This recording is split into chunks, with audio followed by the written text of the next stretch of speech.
Tally में आज की क्लास में हम सीखेंगे जीएसटी में मिक्स परचेज का टॉपिक। मिक्स परचेज का मतलब होता है हम एक ही शॉपकीपर से अलग अलग जीएसटी की रेटों का गुड्स परचेज कर रहे हैं। अब उसकी एंट्री हमें सिंगल वाउचर में करनी है, तो उसके लिए हमें क्या क्या प्रोसेस फॉलो करनी पड़ेगी वो आज की क्लास में हम कवर करेंगे। सबसे पहले हम जीएसटी को यस कर लेते हैं। पहले मैं इसको क्रॉस कर देता हूँ। ठीक है, जीएसटी यस करने के लिए F11 और यहाँ से enable goods and service tax, इसको हम यस करेंगे।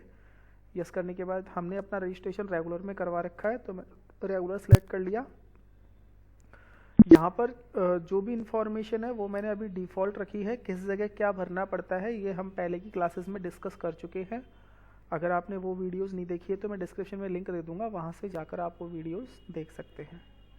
अभी हम अपने मेन टॉपिक पे आते हैं, जो कि हमारा टॉपिक है मिक्स परचेज। सो पहले हम लेजर्स क्रिएट कर लेते हैं। लेजर्स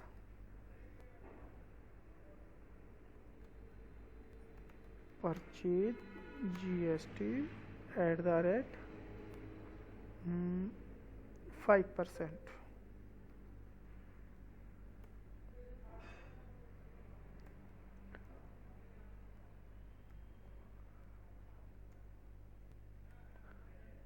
ये हम लोकल परचेज कर रहे हैं। अगर मैं इंटर स्टेट परचेज कर रहा होता तो हम लेजर बनाते हैं इंटर स्टेट परचेज। अभी हम लोकल परचेज मतलब हम अपने स्टेट के अंदर ही परचेज करेंगे।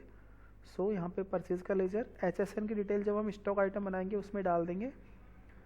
जीएसटी की रेट स्पेसिफाइड डिटेल हेयर, यहाँ से अगर हमारी चीज़ टैक्सेबल है तो टैक्सेबल, और अगर टैक्स फ्री है तो हम एक्सेम्प्ट लेंगे। ये चीज़ जो हम परचेज़ कर रहे हैं 5% पे परचेज़ करेंगे, इसलिए हम यहाँ से 5% डाल देते हैं। हम वस्तु परचेज़ कर लें इसलिए गुड्स में एंटर करेंगे। यस, अब हम लेजर बना लेते हैं 18% का। Purchase GST @18%। अभी हमारे पास केवल टैक्स की दो ही रेटें हैं, क्योंकि 22 सितंबर से गवर्नमेंट ने टैक्स की जो 4 रेट्स थी उनको 2 रेट्स में कन्वर्ट कर दिया, 5 और 18। तो अभी हम इन दोनों पे ही काम करेंगे। यहाँ से परचेज जीएसटी को एप्लीकेबल रखेंगे। जीएसटी डिटेल्स हम मेंशन करेंगे यहाँ पर। टैक्सेबल 18%, सॉरी सर्विस की जगह हमें क्या लेना है, गुड्स। ये जो लेज़र मैं बना रहा हूँ ये मैं आपको बनाना, जब मैंने लोकल जीएसटी सेल परचेज वाली जो वीडियो बना रखी है उसमें मैंने आपको डिटेल से सब कुछ समझा रखा है। तो लोकल सेल परचेज की कैसे होती है उसका मैंने लिंक दे रखा है, वहाँ से जाकर आप डिटेल से देख सकते हैं। बाकी जिन्होंने देख रखा है उनको समझ में आ जाएगा। 18 और 5 दोनों लेज़र हमने क्रिएट कर लिए। एक बार हम चेक कर लेते हैं, एस्केप दबाएंगे, ऑल्टर में जाएंगे और यहाँ हम चेक कर लेते हैं। हमने जीएसटी 18 और 5 दोनों के लेज़र बना लिए। दोनों के साथ इनपुट लगेगा तो इनपुट के लेज़र भी हम रेडी कर लेते हैं। अब मैंने बताया आपको कि हम स्टेट के अंदर ही परचेज कर रहे हैं, इसलिए जो टैक्स है वो 2 पार्ट्स में डिवाइड हो जाएगा, CGST और SGST। परचेज करते हैं उसको हम इनपुट बोलते हैं और सेल करते हैं उसको हम आउटपुट बोलते हैं। इनपुट CGST @5% का हाफ कितना होगा, 2.5। जितने भी टैक्सेशन के लेजर होते हैं वो सारे के सारे किस में जाएंगे, ड्यूटी एंड टैक्स में। यहाँ से हम जीएसटी सेलेक्ट करेंगे, यहाँ से CGST, यहाँ से 2.5%। Input SGST @2.5%।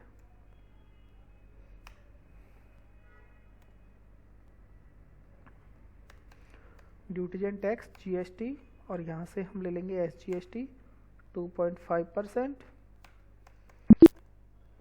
ये मैंने 5% के साथ जो एप्लीकेबल होगा वो वाला बना दिया। मैं 18% के साथ जो एप्लीकेबल होगा उसके लेजर रेडी कर रहा हूँ। Input CGST @9%। Duty and tax GST 9% क्यों लगाया, क्योंकि 18 का हाफ कितना होगा, 9।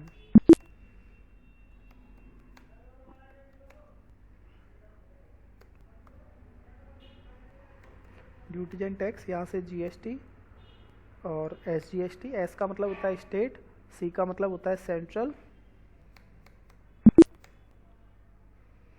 अब हम एक दो स्टॉक आइटम बना लेते हैं, क्योंकि दो स्टॉक आइटम परचेज करेंगे, दोनों पे अलग अलग रेट्स लगाएंगे। स्टॉक आइटम पे चलेंगे और यहाँ से हम क्रिएट करेंगे। जैसे मैं बना लेता हूँ हीरो बाइसिकल, ये जाएगा PICYCLE बाइसिकल्स में। इसको मैंने कंट्रोल ए से एक्सेप्ट करवा दिया। ये पीसेस के अकॉर्डिंग हम परचेज करेंगे, पीसेस। यहाँ से हम पीसेस एंटर कर देंगे। अच्छा देखो, नंबर ऑफ डेसिमल प्लेसेस, इसमें आपको अभी तो ज़ीरो रखना है, लेकिन ये चीज़ जब हम केजी वगैरह की यूनिट बनाते हैं ना, जिनके हम ऐसी यूनिट जिनको हम पॉइंट्स में सेल कर सकते हैं। फॉर एग्जांपल मुझे सेल करनी है 10.50, तो हम पॉइंट के बाद में कितने डेसिमल लगाएंगे, डेसिमल के बाद में कितने डिजिट्स लगाएंगे, 2। तो ऐसे केस में आपको यहाँ पे 2 डालना है, अगर आप ऐसी यूनिट बना रहे हो जो पॉइंट्स में परचेज और सेल, जिनका पॉइंट्स में परचेज और सेल पॉसिबल है। बाकी पीसेज वगैरह जो चीज़ सिंगल बिकती है, उस केस में आपको ऑलवेज यहाँ पे 0 रखना है। एक बार मैं आपको केजी का भी आइटम बना के दिखा दूंगा, जिससे आपको डाउट क्लियर हो जाएगा।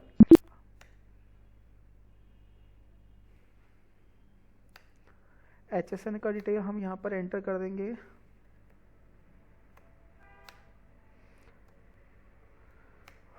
यहाँ से हम लेंगे टैक्सेबल, ये 5% पे अप्लाई होता है, इसलिए हम इसको 5% में डाल देंगे। एक मैं 18% वाला बना लेता हूँ, ठीक है, वोल्टास AC। इसको हम डाल देते हैं एयर कंडीशनर्स। ये भी पीसेस के अकॉर्डिंग परचेज होगा, इसका HSN डिटेल हम यहाँ पर मेंशन कर देते हैं। और टैक्सेबल, और इसको हम डाल देते हैं 18% में। ठीक है, ये हमने स्टॉक आइटम भी बना लिए और लेजर भी बना लिए। एस्केप से हम आ गए मेन गेटवे ऑफ टैली की विंडो पे। यहाँ से हम चलेंगे एंट्री के लिए वाउचर्स के टॉपिक पे, वाउचर्स। और मैंने आपको बताया हम परचेज कर रहे हैं, तो परचेज के लिए हम F9 यूज़ करेंगे। सप्लायर इनवॉइस नंबर में रैंडम हम कुछ भी डाल देंगे। पार्टीज अकाउंट नेम, हम अभी कैश में परचेज कर रहे हैं, कैश मैंने सेलेक्ट किया। जिस पार्टी से मैं परचेज कर रहा हूँ वो पार्टी रेगुलर में है, क्योंकि उसने तभी तो बिल बना के दिया है। रेगुलर वाले को ही बिल बनाने का राइट है, अगर कोई पार्टी कंपोजिशन में आती है तो वो बिल बना ही नहीं सकती। तो जिससे हमने परचेज किया है वो पार्टी रेगुलर में है। अब देखो प्रॉब्लम यहाँ आती है, जब भी हम मिक्स परचेज करते हैं, मतलब सेम बिल के अंदर अलग अलग रेट की वस्तुओं को खरीदते हैं, तो यहाँ पे कॉमन लेजर में क्या सिलेक्ट करें। तो ऐसे केस में आपको क्या करना है, ये कॉमन लेजर का ऑप्शन ही गायब कर देना है। उसके लिए क्या करेंगे, F12 यूज़ करेंगे। F12 में आपको यहाँ पे ऑप्शन नज़र आएगा select common ledger account for item allocation. इसको हम क्या कर देंगे, नो। वैसे ये डिफ़ॉल्ट आपको यस मिलेगा, तो आपको इसको नो कर देना है। अब देखो कॉमन लेजर का ऑप्शन ही गायब हो गया। अब क्या करना है, इसको हम एक्सेप्ट करवाएंगे। Name of item hero bicycle, जैसे हम 50 पीस परचेज कर रहे हैं और हमको इसने रेट लगाई है 2500 रुपये। अब देखो आपसे यहाँ पे पूछ रहा है कि ये जो आपकी बाइसिकल है, इस बाइसिकल पे कितने % GST लग रहा है, कितने % लग रहा है, 5%। ठीक वैसे ही हमने AC परचेज किया है, कितने पीसेस, 50 पीस, और 22,500 का इसने हमें एक AC लगाया है। इस पे हमने टैक्स की रेट कितनी % दे दी, 18%। ये जो मैं आपको एग्जांपल ले रहा हूँ ये ओनली फॉर एग्जांपल, मतलब सीखने के पर्पज़ से है। बाकी ऐसा रियल लाइफ में होता नहीं है कि जो साइकिल बेच रहा है वो AC बेच रहा है। अब देखो आगे क्या करना है, इनपुट लगाएंगे, क्योंकि परचेज पे इनपुट यूज़ होगा। तो फर्स्ट ऑफ ऑल जो कम वाला है वो हम यूज़ करेंगे। यहाँ पे हमने ले लिया CGST और यहाँ पर हमने ले लिया SGST। ये कौन सा वाला था, 5% वाला, तो 5 के हमने 2 टुकड़े कर दिए। अब हम सेलेक्ट करेंगे 9% और यहाँ से 9%। तो देखो जो बाइसिकल थी उस पर हमने लगा दिया 5% और जो AC था उस पर हमने लगा दिया 28%। इस एंट्री को हम एक्सेप्ट करवाएंगे। ई-वे बिल को मैं अभी नो कर रहा हूँ और इसको हमने करवा दिया एक्सेप्ट। पेज अप करके हम चेक कर सकते हैं। तो देखो हमारी एंट्री अलग अलग स्टॉक आइटम और अलग अलग रेट के स्टॉक आइटम को हमने सिंगल वाउचर के अंदर GST के साथ हमने एंट्री कंप्लीट कर दी। अगर आपको यही एंट्री सेल में करनी है तो बिल्कुल आप इजीली कर सकते हो। जहाँ जहाँ परचेज वर्ड यूज़ किया है वहाँ पे सेल वर्ड यूज़ करना है। परचेज की जगह सेल के वाउचर में एंट्री होगी। जहाँ पे इनपुट यूज़ किया है वहाँ पे आउटपुट यूज़ करना है। यहाँ पे भी कॉमन लेजर को नो कर दिया, वहाँ पे भी कॉमन लेजर को नो कर देना। सिंपल।